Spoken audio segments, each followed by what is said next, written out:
പൊട്ടിത്തെറിയെക്കുറിച്ചുള്ള വാർത്തയാണ്. ഷമാ മുഹമ്മദ് അവർ പൊട്ടിത്തെറിക്കുകയാണ്.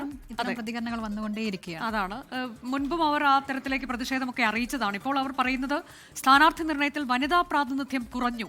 രൂക്ഷ വിമർശനം ഉന്നയിക്കുകയാണ് AICC വക്താവ് കൂടിയായ ഷമാ മുഹമ്മദ്. 9 വനിതകൾക്ക് മാത്രമാണ് ഇക്കുറി അവസരം നൽകിയിട്ടുള്ളത്. രാഹുൽ ഗാന്ധി ഇക്കാര്യത്തിൽ ഇടപെടണം എന്നാണ് ഷമാ മുഹമ്മദ് ആവശ്യപ്പെട്ടത്.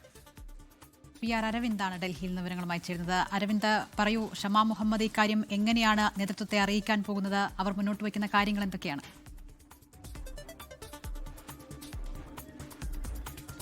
പിന്നെ കോൺഗ്രസ് സ്ഥാനാർത്ഥി പ്രഖ്യാപനം പൂർത്തീകരിച്ചെങ്കിലും പല കോണിൽ നിന്ന് പലതരത്തിലുള്ള വിമർശനങ്ങൾ ഇപ്പോഴും ഉയർന്നു വരികയാണ്. വനിതാ പ്രാതിനിധ്യം കുറഞ്ഞതിലാണ് ഇപ്പോൾ AICC വക്താവായ ഷമാ മുഹമ്മദ് വിമർശനവുമായി രംഗത്ത് വരുന്നത്. 92 പേരുടെ പ്രഖ്യാപനം കോൺഗ്രസ് കഴിഞ്ഞ ദിവസം നടത്തിയിരുന്നു. പക്ഷേ 9 സ്ത്രീകൾക്ക് മാത്രമാണ് ഈ പട്ടികയിൽ ഇടം പിടിക്കാൻ സാധിച്ചത്. സ്ത്രീകൾക്ക് കൃത്യമായ പരിഗണന ലഭിക്കുന്നില്ല എന്ന വിമർശനമാണ് ഷമാ മുഹമ്മദിന്റെ ഭാഗത്തുനിന്ന് ഉണ്ടായിരിക്കുന്നത്. മുൻപും ലോക്സഭാ തെരഞ്ഞെടുപ്പിലും ഇത്തരത്തിലുള്ള വിവേചനം സ്ത്രീകൾക്ക് നേരെ ഉണ്ടായിരുന്നു. 16 പേരെ കോൺഗ്രസ് അന്ന് പ്രഖ്യാപിച്ചപ്പോൾ ഒരു സ്ത്രീക്ക് മാത്രമാണ് അന്ന് തെരഞ്ഞെടുപ്പിൽ പങ്കെടുക്കാൻ അവസരം ലഭിച്ചിരുന്നത്. ഇതിൽ കൃത്യമായി രാഹുൽ ഗാന്ധി ഇടപെടണമെന്നതാണ് AICC വക്താവായ ഷമാ മുഹമ്മദ് ഇപ്പോൾ എക്സിലൂടെ ചൂണ്ടിക്കാണിക്കുന്നത്. മുൻപും സമാനമായ രീതിയിലുള്ള അഭിപ്രായവും വിമർശനവും ഷമാ മുഹമ്മദിന്റെ ഭാഗത്തുനിന്ന് ഉണ്ടായിരുന്നു. സ്ത്രീകൾക്ക് പ്രാതിനിധ്യം ലഭിക്കുന്നതിലപ്പുറം തനിക്ക് കൂടി സീറ്റ് നിശ്ചയിച്ചതിൽ ഒരു വിമർശനം കൂടിയാണ് ഷമാ മുഹമ്മദിന്റെ ഭാഗത്തുനിന്ന് ഇപ്പോൾ ഉണ്ടായിരിക്കുന്നത്. എന്തായാലും സ്ഥാനാർത്ഥി പ്രഖ്യാപനത്തിന് ശേഷവും പട്ടികയെ ചൊല്ലിയുള്ള അതിർത്തിയും അതുപോലെ തന്നെ വിമർശനവും വിവിധ കോണിൽ നിന്ന് തുടരുകയാണ്. ഇപ്പോൾ വനിതാ പ്രാതിനിധ്യം കുറഞ്ഞതിലാണ് ഷമാ മുഹമ്മദിന്റെ വിമർശനം ഉണ്ടായിരിക്കുന്നത്.